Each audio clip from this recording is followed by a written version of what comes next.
Antropología del mal. Continuación.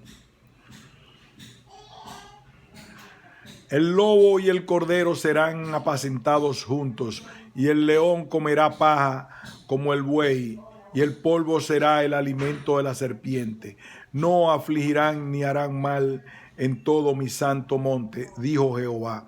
Aunque la presencia de la serpiente introduce cierta ambigüedad, la situación cambia radicalmente, pues en este versículo y en los que anteceden, lo que se anuncia es un cielo y una tierra nuevas. También los árabes cuentan con su mitología de guerra divinamente legitimada. De acuerdo con su relato, ellos también son de la semilla de Abraham, la progenie de Ismael, su hijo mayor. El Corán confirma además que fueron Abraham e Ismael quienes construyeron el santuario de la Kaaba en la Meca, que es el símbolo central unificador y el santuario del mundo árabe y de todo el Islam. La yihad, el deber de la guerra santa, es un concepto desarrollado de algunos versículos del Corán que durante el período de las grandes conquistas entre los siglos 7 y 10 fueron interpretados, lo que no quiere decir correctamente interpretados, para definir el deber de cada varón musulmán libre, en edad adecuada y en completa posesión de sus facultades físicas e intelectuales, a prestar dicho servicio. Se os ha prescrito que combatáis aunque os disguste. Puede que os disguste algo que os conviene y améis, algo que no os conviene. Dios sabe mientras que vosotros no sabéis. Sura 216.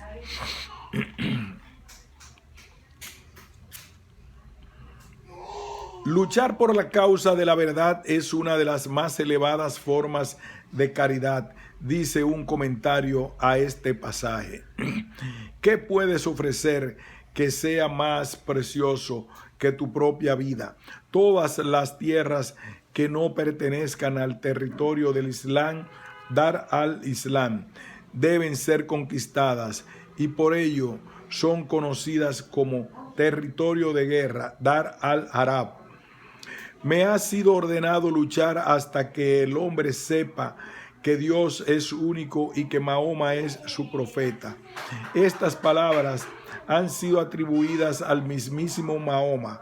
En este contexto, los judíos son acusados de haber tomado en vano la palabra de Dios, no obstante haberla recibido los primeros, como así también de haber rechazado e incluso asesinado a los últimos profetas de Dios. Amenazas explícitas aparecen en el Sura 17, 4, 8.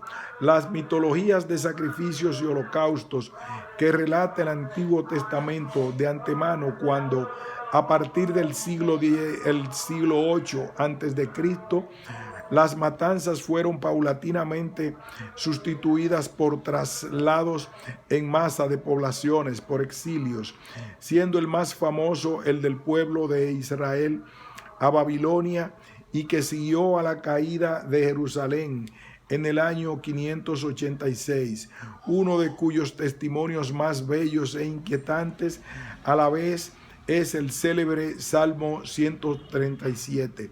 El impacto de la dominación persa con Ciro el Grande hacia 539 cae Babilonia. Introduce un giro dramático en esta concepción del mal, pues la mitología irania era de carácter dualista, partiendo, como sabemos, de Zaratustra, y estaba llamada a ejercer una enorme influencia sobre el judaísmo y el cristianismo. Según este relato, el creador del mundo fue Ahura Mazda, un dios de verdad y luz, responsable de una creación perfecta. Sin embargo, un poder maligno, pleno de oscuridad y engaño, llamado Angra Mainyu, infundió en el mundo males de todo tipo, por lo que se cayó en la ignorancia. Un conflicto entre estos dos poderes o fuerzas existe desde entonces entre la luz y la oscuridad, la verdad y el engaño, y su escenario parece ser el corazón del hombre, cualquiera sea su raza o tribu. Para la visión persa, el hombre que se alinee con las fuerzas del bien deberá contribuir con palabras, pensamientos y hechos a la restauración de la perfección del universo. Quien elija hacerlo con las del mal vivirá con gran pesar en un infierno apropiado a su vida. Al final de los tiempos, los poderes del mal jugarán sus últimas y desesperadas bazas. Guerras y catástrofes generalizadas están aseguradas. Por fin, un redentor llamado Shaoqian se erigirá en vencedor. Angra Mainyu desaparecerá. Habrá una luminosa resurrección de los muertos y un nuevo tiempo comenzará. Este pensamiento dualista ejerció un influjo tan poderoso que no podemos menos que preguntarnos si no está resonando aún en la cabeza del autor hebreo del libro de Isaías, contemporáneo del rey persa Ciro, y de la devolución que parte de Jerusalén al pueblo judío. En los famosos pasajes del capítulo 45 se lee: así dice Jehová a su ungido, a Ciro, yo que formo la luz y creo las tinieblas, que hago la paz y creo la adversidad, yo Jehová, el que hago todo esto. Esta escatología va a dominar el panorama de la mitología del cercano oriente y dará lugar a la idea del rey salvador, el rey de reyes, que irá a librar la batalla final contra las fuerzas del mal. Esta idea también aparece en la India, en China y en Japón. Sin poder entrar en detalles, si seguimos la historia del pueblo judío, esta idea perdura hasta los tiempos de la comunidad del Qumran, cuyos miembros, que se consideraban a sí mismos como los hijos de la luz, estaban empeñados en una guerra a muerte que duraría 40 años contra los hijos de las tinieblas.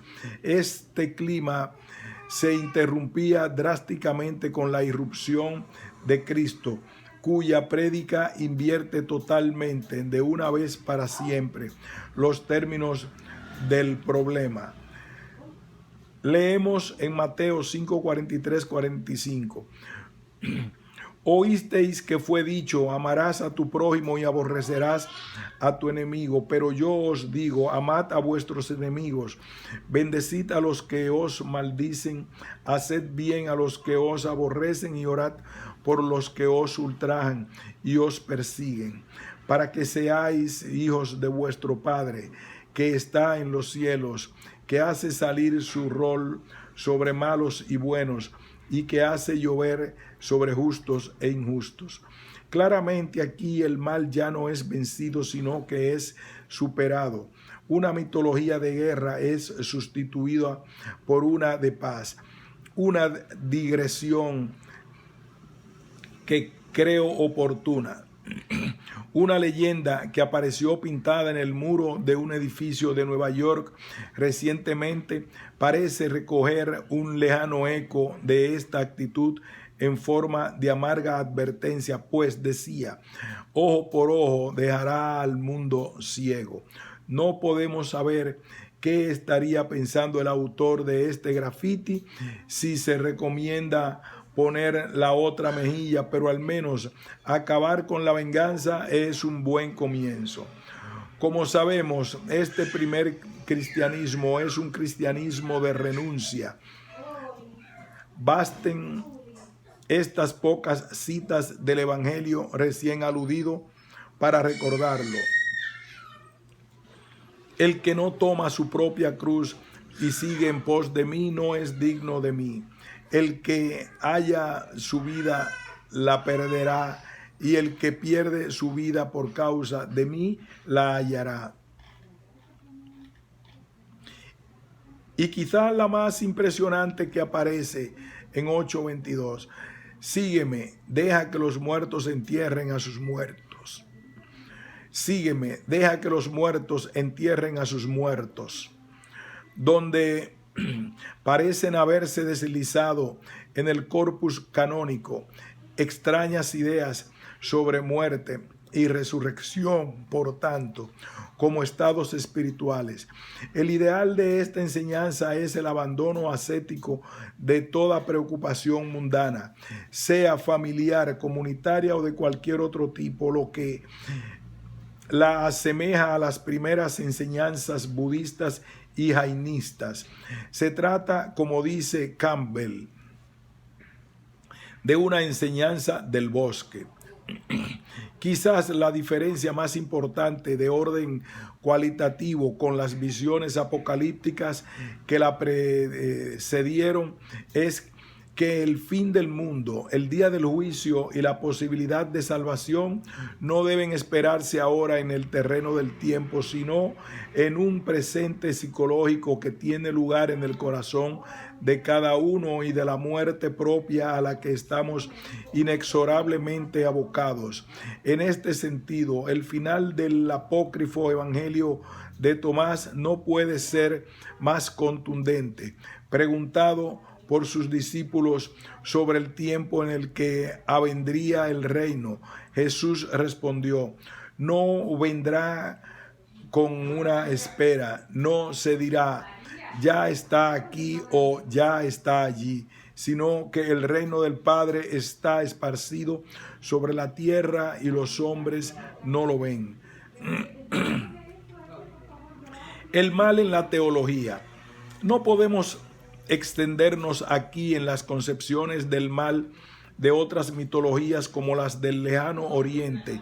Lo que antecede nos da paso, eso sí, a la teología cristiana, el discurso generado en el seno del propio cristianismo y que surgió como necesidad imperiosa de una doble justificación. Por un lado, hacer digerible el acontecimiento Cristo, la ruptura en el tiempo cíclico de los griegos que causa la encarnación de un Dios nada menos, y la promesa de redención que constituye su mensaje y justificación en un mundo dominado por la especulación filosófica de la dominante cultura griega, y por el otro, la casi imposible tarea de justificar la bondad de un Dios y de su creación ante la perpetua irrupción del mal en el mundo.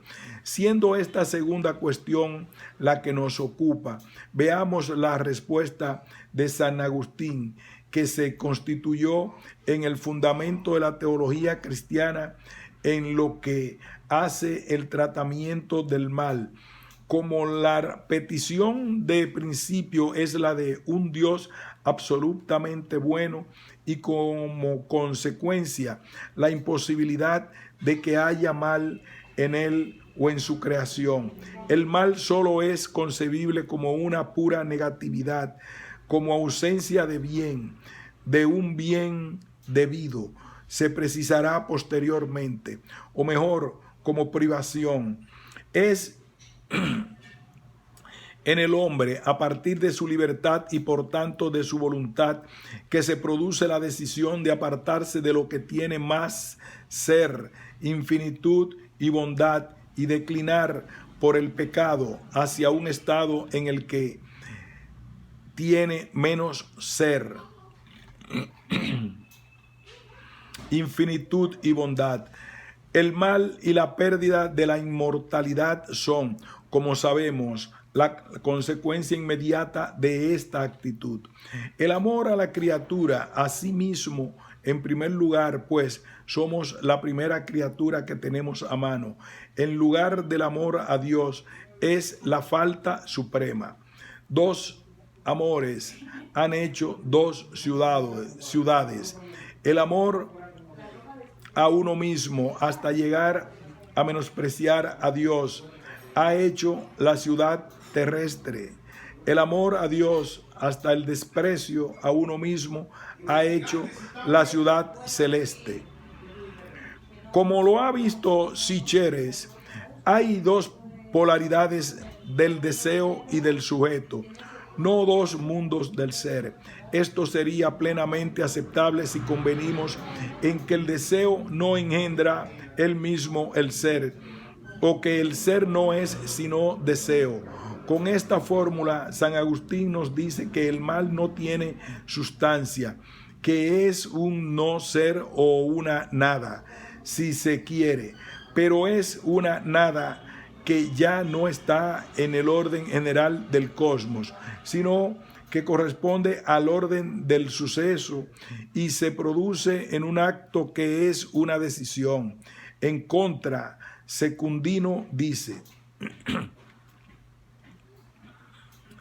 el alma queda rebajada cuando consiente el mal, de manera que cuando más baja se encuentra en el ser respecto a lo que ella es de manera suprema y desciende a lo que es un grado menor, es cuando tiene menos ser.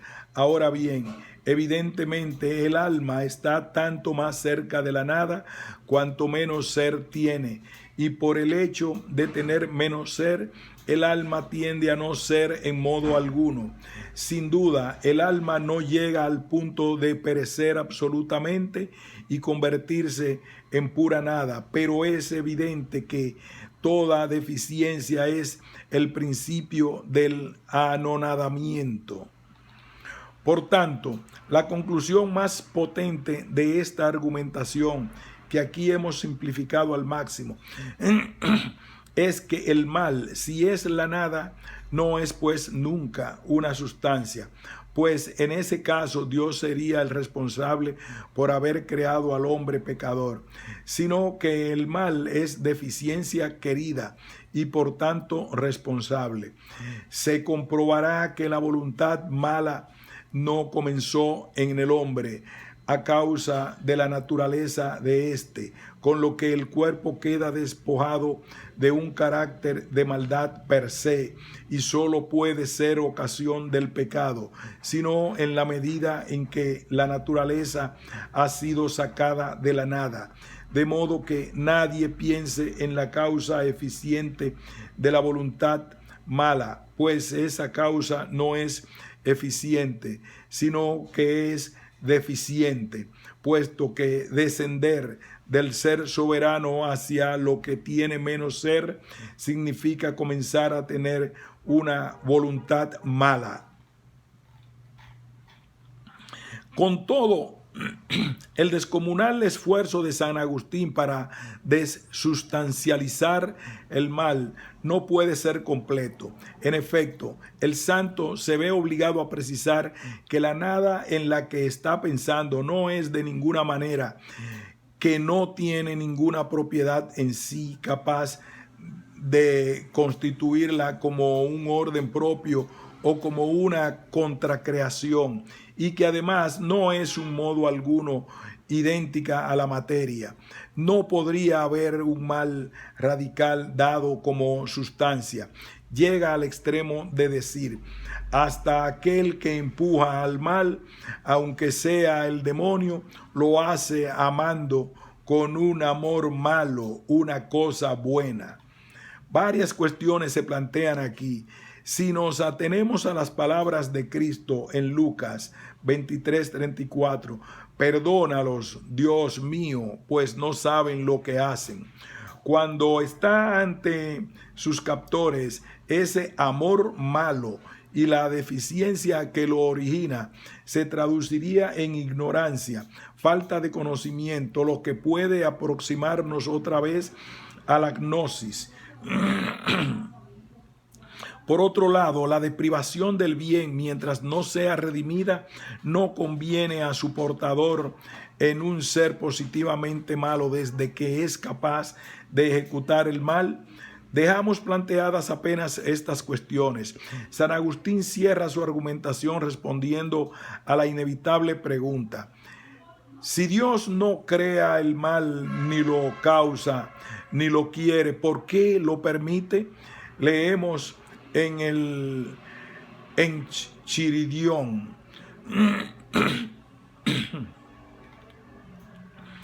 El Dios Todopoderoso, a quien, como lo reconocen los mismos infieles, pertenece el dominio soberano de todas las cosas porque es sumamente bueno, no toleraría jamás la existencia de algún mal en sus obras si su omnipotencia y su bondad no fueran capaces de sacar el bien hasta del mal. Y profundiza: Dios ha juzgado que sacar el bien del mal es mejor que el no permitir la existencia de algún mal. E incluso escribe que Dios, sabiendo que Adán pecaría, dispuso sus planes con miras a utilizar para el bien al mismo que realizará el mal, de suerte que la mala voluntad del hombre no destruye, sino por contrario cumple la voluntad del Todopoderoso. La pregunta que nos hacemos inmediatamente es: ¿por qué, siendo Dios Todopoderoso, no creó al hombre simplemente bueno? ¿Por qué la necesidad de esa suerte de rodeo que es mal para hacer que su gracia se manifieste y abunde? En Romanos 5:20 leemos: mas cuando el pecado abundó, sobreabundó la gracia. Podríamos responder que la condición de criatura de Adán implica indefectiblemente una diferencia ontológica con la condición del Creador, de cuyos atributos no nos queda otro remedio que hablar analógicamente, ya que son infinitos, ilimitados y a la postre inconcebibles para nuestra mente finita. Quizá fue eso lo que el autor del libro de Job nos quiso decir a través de la demoledora interrogación a la que Jehová somete al justo sufriente. Por tanto, el relato de la caída parece ser la narración de algo inevitable, pues ¿de qué otro modo podía comportarse una criatura que, por el hecho de serlo, no puede no tener menos que su creador? Allí parece estar la tragedia de la libertad, el más peligroso de los dones con que se dotó al hombre. Por otro lado, la condición de criatura implica la individuación y esta la multiplicidad, con lo que, sin un mínimo amor a sí mismo, sin cierta cuota de narcisismo, diríamos hoy, las criaturas no podrían adaptarse a la vida a la que habían sido llamadas. Pero simultáneamente la petición de obediencia, cuya manifestación es precisamente el no comerás, es lo primero que Dios les dice a sus criaturas y es a la vez una limitación a ese amor. Es como si en verdad Dios les hubiera dicho: os he dado la vida, pero debéis devolvérmela en cada acto que realicéis como una ofrenda. Esta sería la esencia de la inocencia expresada en la obediencia y que establece que la libertad otorgada no es finita, ni perfecta, ni absoluta, pues así solo puede ser la del propio Dios únicamente. También encontraríamos aquí, por tanto, el fundamento profundo del sacrificio. Evidentemente estamos abocados otra vez al misterio de la insondabilidad de los designios divinos, pues casi podríamos deducir de lo que antecede una cierta necesidad del mal, derivada de una limitación constitutiva e inevitable de la criatura. con lo que queda exculpada en cierto modo del mal que iba a causar. No obstante, la irrupción de Cristo viene a decirnos, a mostrarnos mejor que ese estado de inocencia es recuperable, que es posible una vida post-adánica, que es a la vez pre-adánica, pre-caída, queremos decir, y elimina, por tanto, el mal y la muerte. Esta eliminación no es automática, sino que el paradigma Cristo, con su vida, pasión y muerte, viene a convocar otra vez a nuestra voluntad y a nuestra libertad. Voluntad y libertad para aceptar o rechazar la actitud que propone ante la vida. Pues ser como niños y poner la otra mejilla son actos y conductas que podemos aceptar o no, ejecutar y asumir libremente o no. No se puede soslayar aquí que en la escatología evangélica la redención individual, que implica una regeneración, se proyecta también a la totalidad de los hombres y se la incluye en el tiempo, en un momento del futuro en el que la historia se consumará para dar paso a una realidad totalmente nueva, inimaginable y apenas simbolizable, que afectará incluso al cosmos. En efecto, en Marcos 13:31 se lee que el cielo y la tierra pasarán, pero mis palabras no pasarán. De más está decir que no podemos abundar aquí en estas argumentaciones. El mal en la filosofía. Hasta aquí entonces una apretada síntesis de la visión de la teología cristiana sobre el mal, con sus notas de negatividad, voluntad y libertad por el lado humano y de permisibilidad por el lado divino. Nos resta ver entonces cómo ha sido tratado el problema del mal en la filosofía. Como no es posible abordarlo en todo el ámbito de esta disciplina, nos limitaremos a tres de los filósofos más representativos en el tratamiento de esta cuestión: Leibniz, Kant y Hegel. El primero, como sabemos, intentó una grandiosa teodicea, esto es, una justificación del mal mediante un portentoso esfuerzo filosófico, esfuerzo que Kant intentaría luego desbaratar al reconducir el problema a la esfera de la razón práctica y Hegel replantear finalmente en términos del movimiento del espíritu absoluto. La teodicea plantea que, de una parte, todas las formas del mal, y no solo la moral, como en la tradición agustiniana, sino incluso el sufrimiento y la muerte, constituyen un mal metafísico y se originan en una imperfección ineluctable de los seres finitos, tesis que tiende a exculpar la factibilidad humana. Por tanto, si es cierto que Dios no sabría crear otro Dios, por otra parte, aporta a la lógica clásica el principio de razón suficiente, que se enuncia como el principio del mejor y concibe la creación presente como la triunfante entre una multiplicidad de mundos posibles que estarían en competencia en el seno del intelecto divino, creación, que conjugaría el máximo de perfección en el mínimo de defectos. La noción del mejor de los mundos posibles, tan escarnecida por Voltaire en el Cándido, después del desastre del terremoto de Lisboa, no se puede comprender si no se percibe el nervio racional, vale decir, el cálculo del máximo y del mínimo, del cual nuestro modelo del mundo es el resultado. La quiebra de la teodicea resulta de esto. No pudiendo acceder un intelecto finito a los datos de un cálculo grandioso, no le queda más que recoger los signos esparcidos del exceso de la perfección en relación a la imperfección, al hacer el balance entre el bien y el mal. Es necesario, por tanto, un fuerte optimismo humano para afirmar que el balance es en conjunto positivo. ¿Y por qué?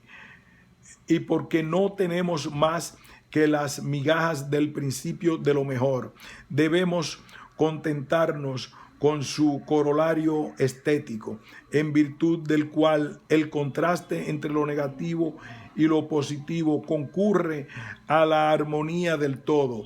Visto de cerca, este argumento de la subsunción de los principios opuestos en una armonía básica que los contiene es un argumento de mucha potencia. Quizá en el fondo esté la idea de que en seno de la divinidad no hay ni bien ni mal, en realidad ningún atributo que podamos predicar, lo que nos acercaría a las teologías apofáticas o de la vía negativa. Simultáneamente quedaría claro que el todo es anterior en un sentido ontológico a las partes, en este caso los opuestos bien y mal. En cierto modo, el todo parece como siendo más real que sus manifestaciones. Si se nos permite una digresión, algo similar ocurre en un campo de pensamiento bien distinto. En efecto, en la Cábala, la manifestación más potente de la mística judía, vemos que en el mismo seno de las sefirot, emanaciones, aproximadamente, y especialmente en las últimas 7 coexisten el amor, chesed, gracia y bondad también, y la severidad, midat ha-din, o poder que tiende a persistir en sí mismo, que juzga y al mismo tiempo limita. El mal lo que aísla y separa, por definición, irrumpiría según algunas escuelas por la acción del hombre, Adán, que separa ambos árboles, de la vida y de la ciencia, del bien y del mal, que en esta tradición estaban unidos y al principio y formaban uno solo.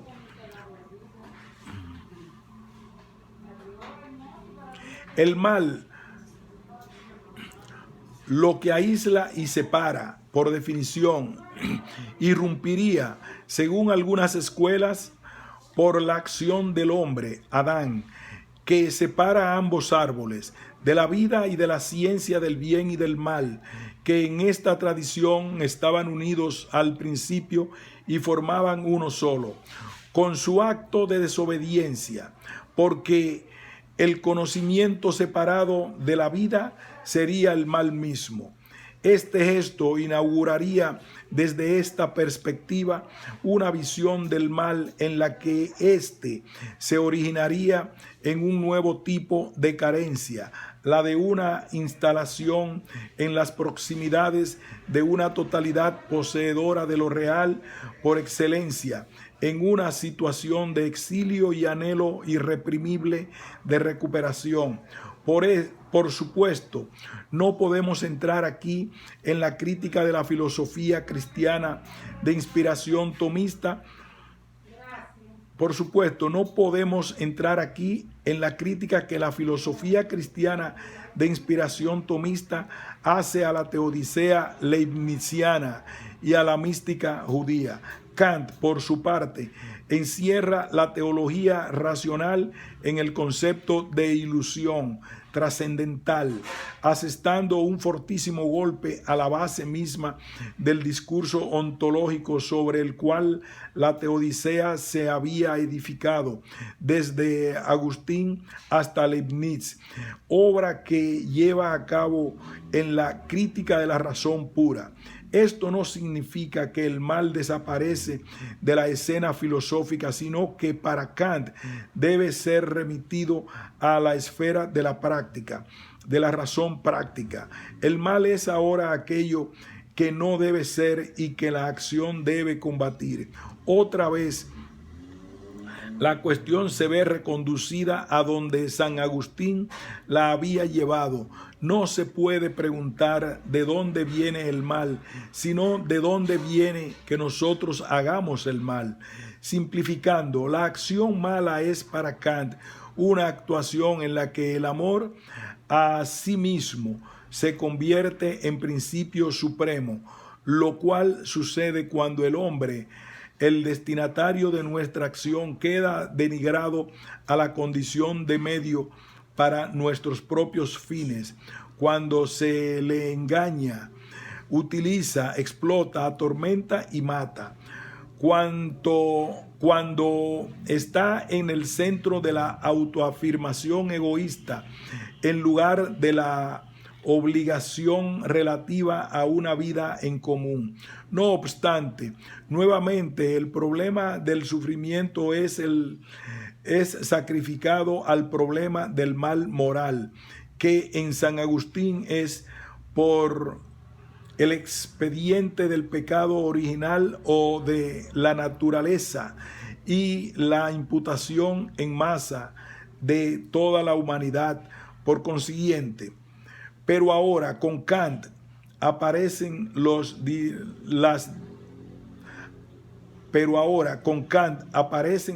diferencias importantes. Por un lado, el sufrimiento deja de estar ligado a la esfera de la moralidad a título de punición o castigo. Por otro lado, la problemática del mal radical rompe drásticamente con la cuestión del pecado original, repudiando además cualquier recurso o esquemas jurídicos o biológicos para explicar o postular cualquier presunta transmisión del mal. El principio del mal no es en ningún modo un origen en el sentido temporal del término. Es solamente la máxima suprema que sirve de fundamento subjetivo último a todas las máximas maldades de nuestro libre albedrío. Esta máxima suprema funda la propensión al mal del conjunto del género humano. Aquí Kant se parece a San Agustín y se enfrenta a la predisposición al bien constitutiva de la voluntad buena, pero y aquí se estrella también Kant con todo su poderío intelectual. La razón de ser de este mal radical es inescrutable. No hay ninguna causa comprensible por la cual el mal pueda venir a nosotros por vez primera.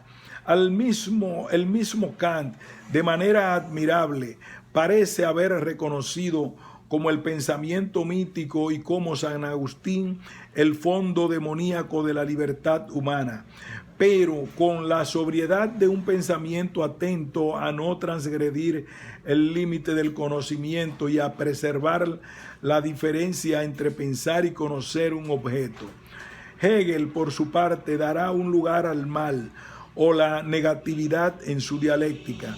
En su sistema, la negatividad es a todos los niveles lo que constriñe a cada una de las figuras del espíritu a transmutarse en su contrario y a generar una nueva figura que a la vez conserva y suprime a la precedente.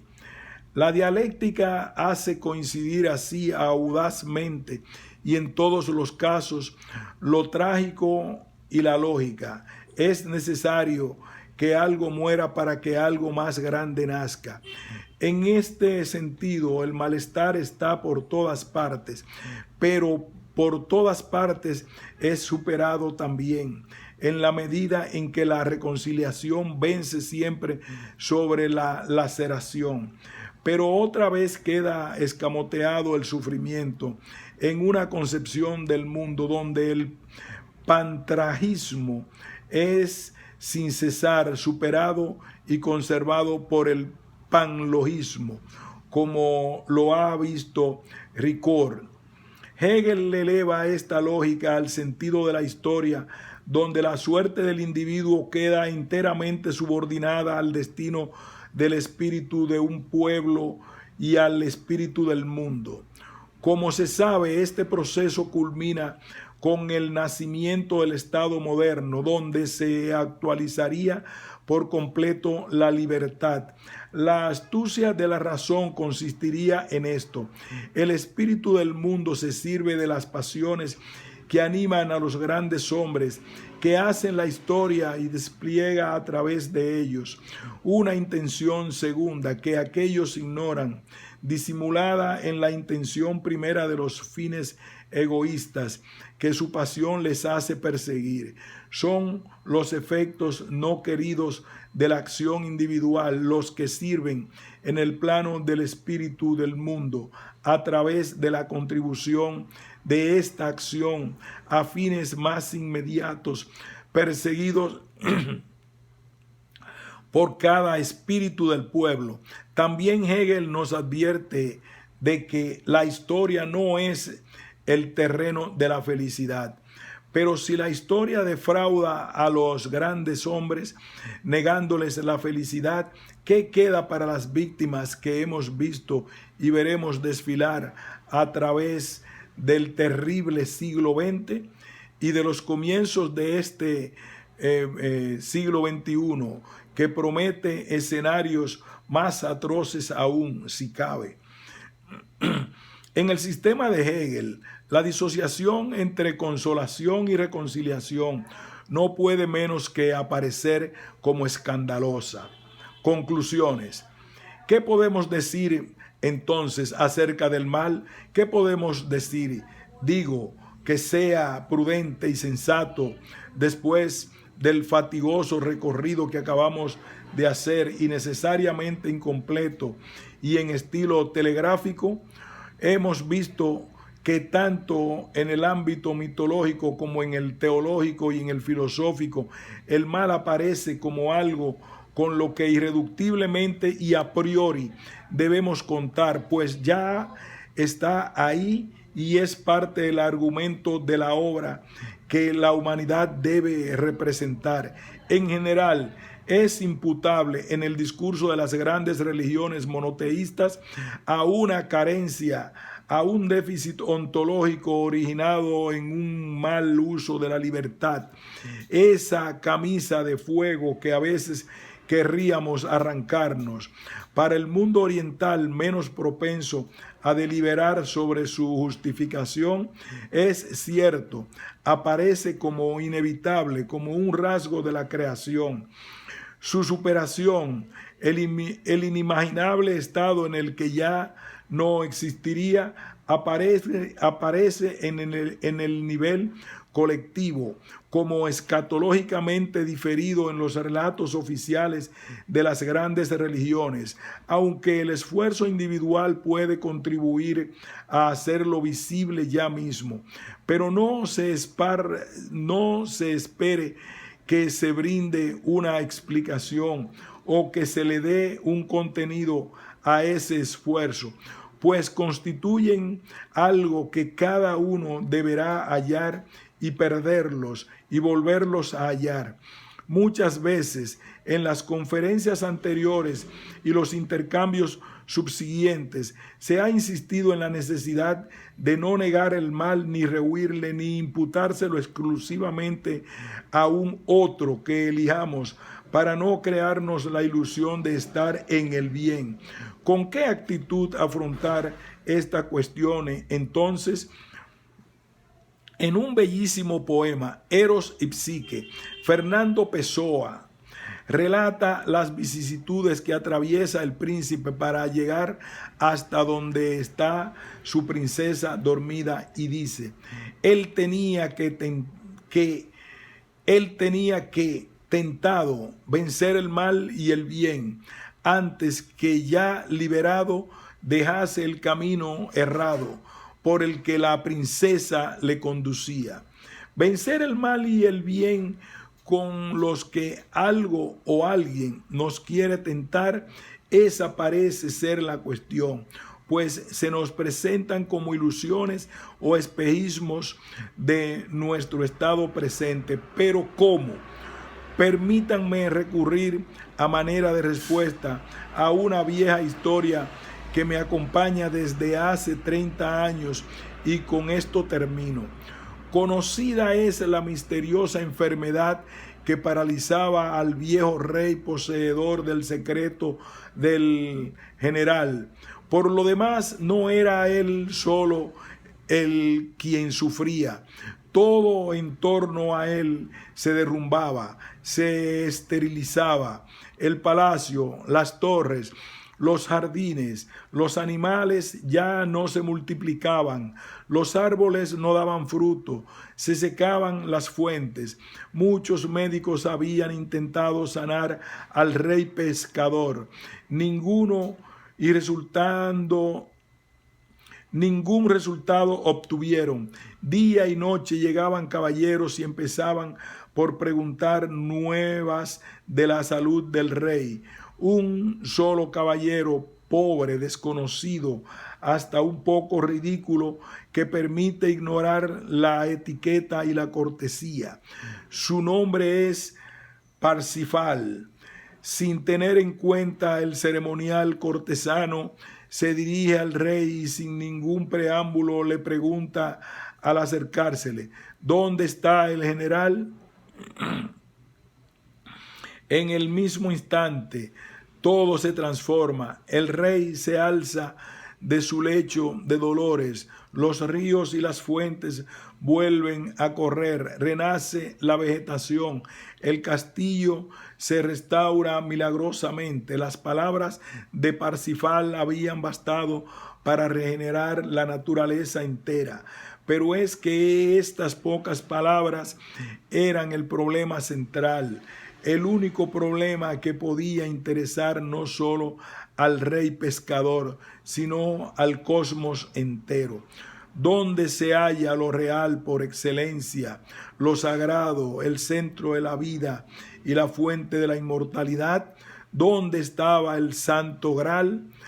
A nadie se le había ocurrido hacer esta pregunta central antes de que la hiciera Parsifal, y el mundo entero perecía por esta indiferencia metafísica y religiosa, por tamaña falta de imaginación, por tal ausencia de deseo de lo real. En este ámbito, he aquí, se domina lo sagrado, o el centro, es donde ya para nosotros bien y mal serían indistinguibles o inexistentes. Es el ámbito donde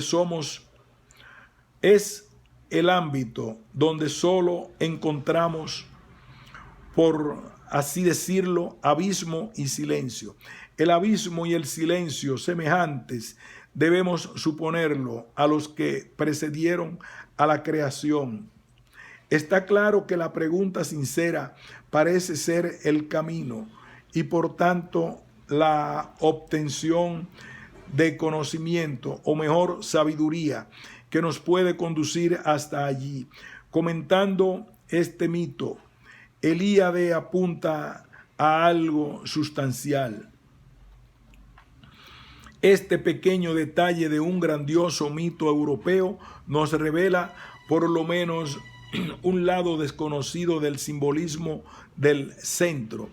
No solo existe una íntima solidaridad entre la vida universal y la salud del hombre, sino que basta con plantear el problema de la salud, basta con plantear el problema central, es decir, el problema para que la vida cósmica se regenere perpetuamente y en lo que hoy nos ocupa el mal sea superado, porque muchas veces, como parece mostrar este fragmento mítico, la muerte y el mal, por tanto, no es más que el resultado de nuestra indiferencia ante la inmortalidad, Quizás la recuperación de una actitud de pregunta, pero de pregunta por lo que cada uno considere lo esencial, sea una posibilidad para profundizar acerca del mal y de la guerra. Nada más. Gracias. Fin de este relato.